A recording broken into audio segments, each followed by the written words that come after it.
Ladies and gentlemen, welcome to the Football Daily Weekly. It's that time again, you lucky things. Laurence is here. Hello. And Patrick is here once again. Hello. Nice of him to turn up for once, in the words of Steven Gerrard. Let's talk about the 5 things we learned from the weekend's footballing action. First up, we're going to La Liga. Real Madrid's season is unravelling right before all of our eyes. Seasons tend to unravel at some point for most teams.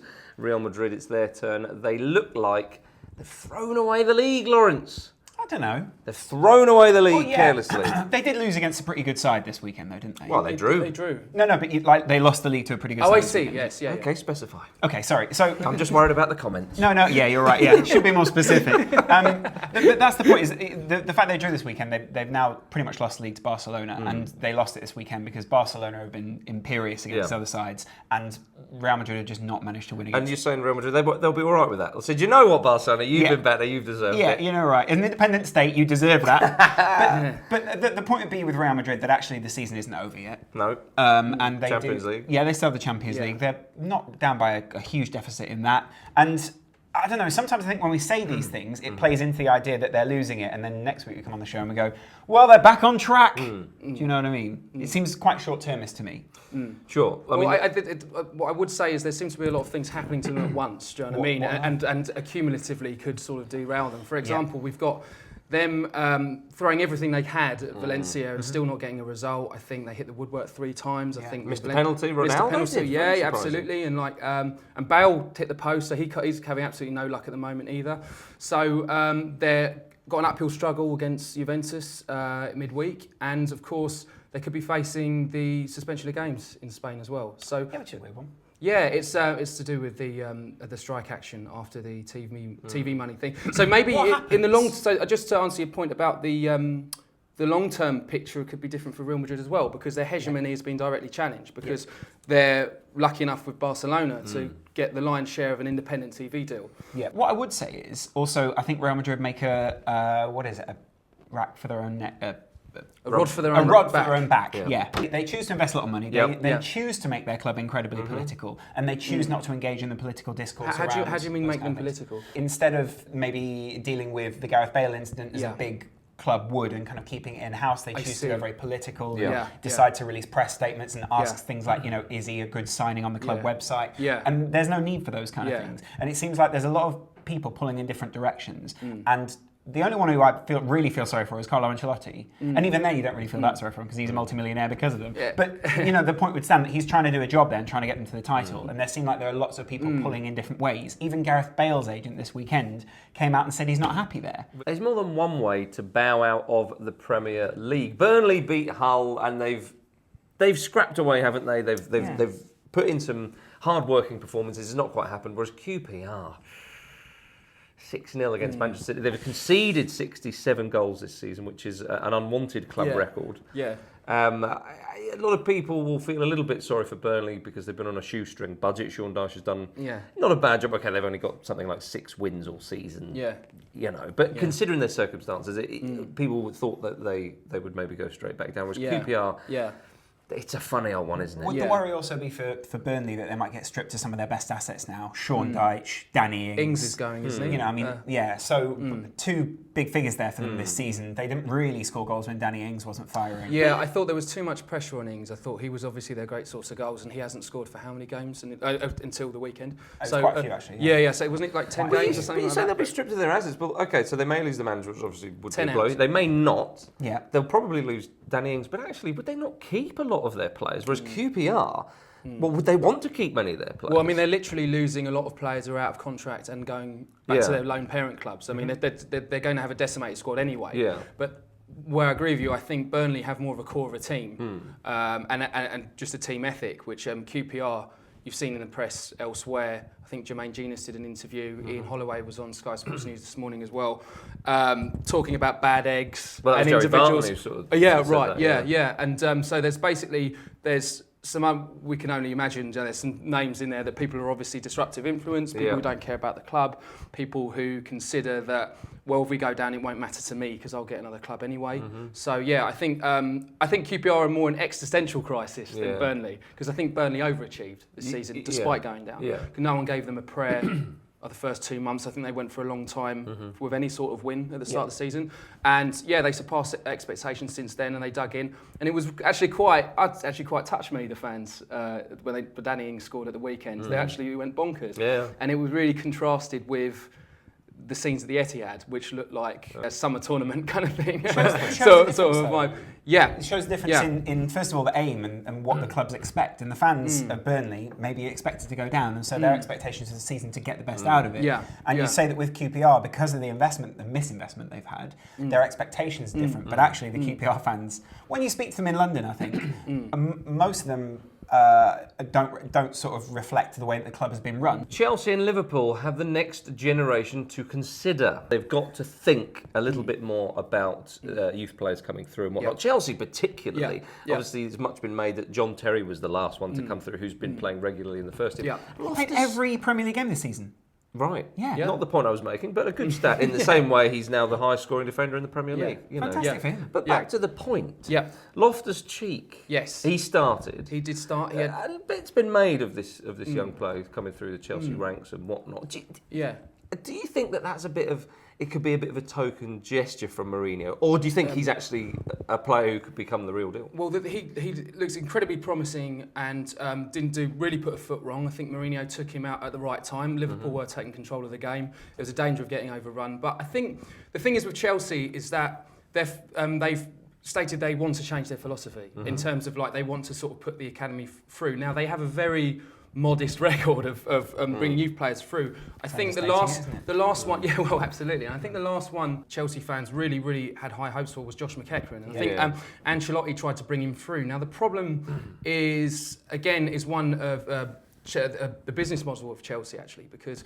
essentially they have quite a bizarre. It goes right back to what is essentially a medium-sized club with a medium-sized stadium being vaulted as a financial model which needs Champions League football every season, which means very risk-averse strategy.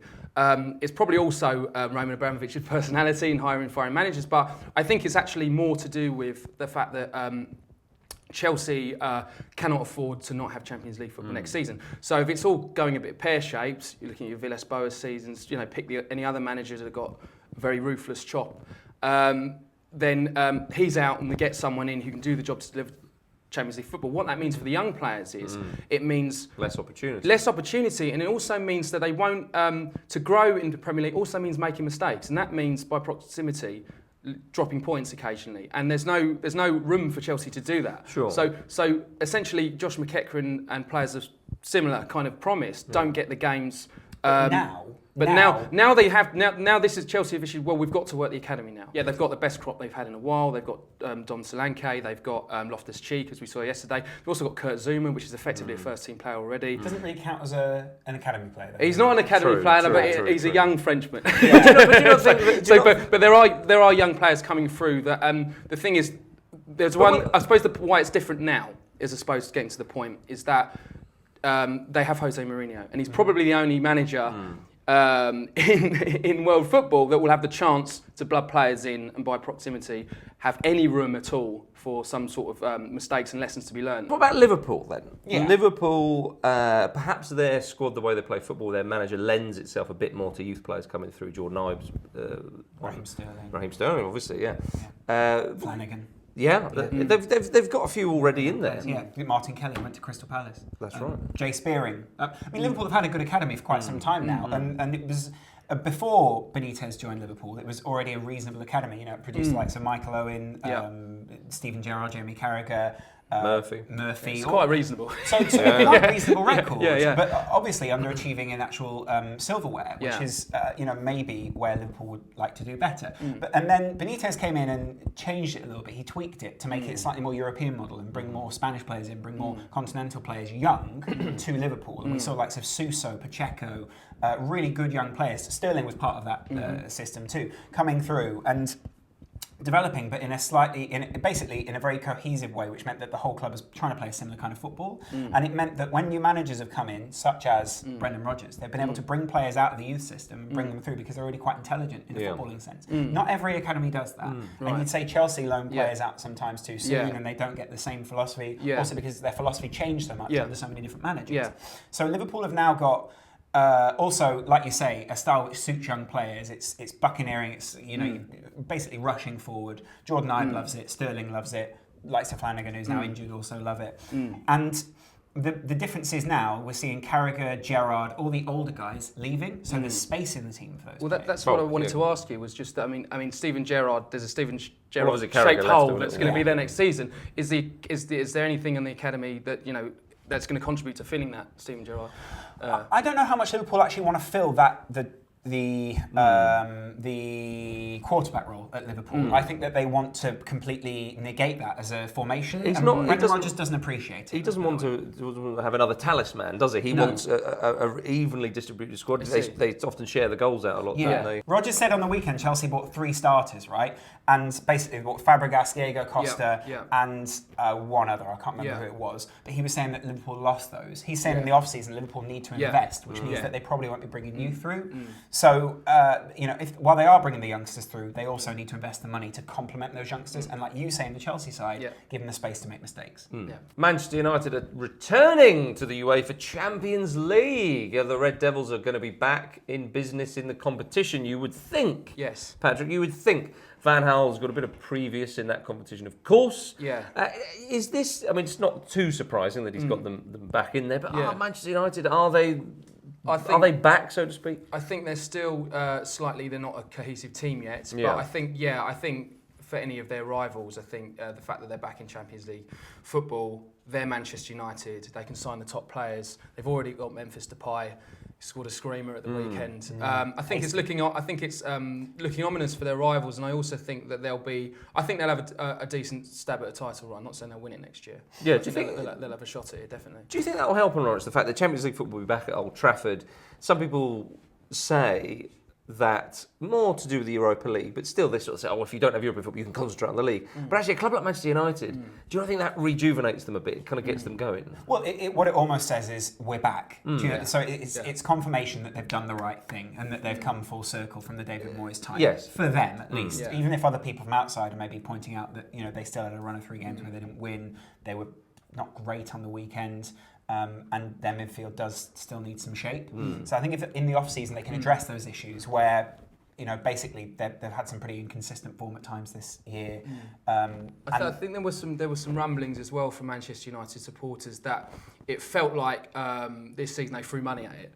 They spent really, really big on a rash of players, and the Welbeck move I think hurt a lot of the sort of Manchester United fans because they felt like they were set. I think Gary Neville said it as well. I think they felt like they were selling a Manchester United, a thoroughbred, and throwing money at the problem, which they always distinguished themselves as what they didn't do when Manchester City did it and when Chelsea did it. Which is weird because they have actually, haven't they? They have spent big. But they don't consider themselves to be that kind of club. No, well, I think... The Bundesliga will be a little bit tighter next season in terms of the title run-in, gentlemen. Wolfsburg have finished the season quite strongly. They've looked pretty decent. Shame for them that they went out of the Europa League actually quite poorly, but Napoli were a decent side. But Bayern, though, with little bits of rumours and whatnot coming from the top that Guardiola may not be there next season. There's a lot of variables, basically. I think, and one of the big ones is De Bruyne, will he be staying at Wolfsburg or leaving? As you said, Borussia Dortmund will have a new manager as well. That's right. I think... Well, I mean, Harry Redknapp. But that is part of it, though, isn't it? Is that like we've already said, the hegemony of all these big sides across the league. We see it in La Liga, we see it in the Premier League. It's difficult for people to challenge Bayern because Bayern are by far and away the most financially set club in that league. And so someone comes up, challenges, they can't keep up with them financially, or they take all their players, and then they drop back down. And that's exactly what's happened to Dortmund. Dortmund are well off the pace this season, and if it's fair to say that squad is built around Klopp's style of football. They're all technically very gifted, but will you be able to get a manager in who's able to motivate in that same way, or do we see inertia? It's a few years' job basically at Dortmund till they get a new man in and their system in. I suppose it depends, doesn't it, on who they get in that's going to take that, because it's a very technically gifted squad there. I mean, we've still got a lot of impressive players in that side, and whether they keep those players, because they might be very loyal to Klopp in that sense, so Klopp might go somewhere else, maybe bring those guys in. But Wolfsburg, they won the league, they've stayed around, but now are they on the ascendancy, and could they form a challenge next season. You know, if they keep a couple of their players, they're in the Champions League, sign a few more, possibly, perhaps. Well, it's also partly saying. I mean, it's slightly wishful thinking, of course, but we also have to look further than just one season as well. I mean, we're evaluating next season and saying Wolfsburg will challenge. Most probably, yes. But if Bayern themselves strengthen, and if we see them then the season after becoming even stronger, can Wolfsburg then keep up? Because you can mount an initial title like Dortmund did, but then after that, when you drop away and some of the players maybe start to lack belief, or when you see your big players leaving to bigger clubs or other clubs, then it's hard to keep up. Well, that's what we've got time for this week. Everybody, thank you very much for watching. Thank you very much to Laurence and Patrick. It's been a pleasure. Get your comments in below, and we'll see you next week.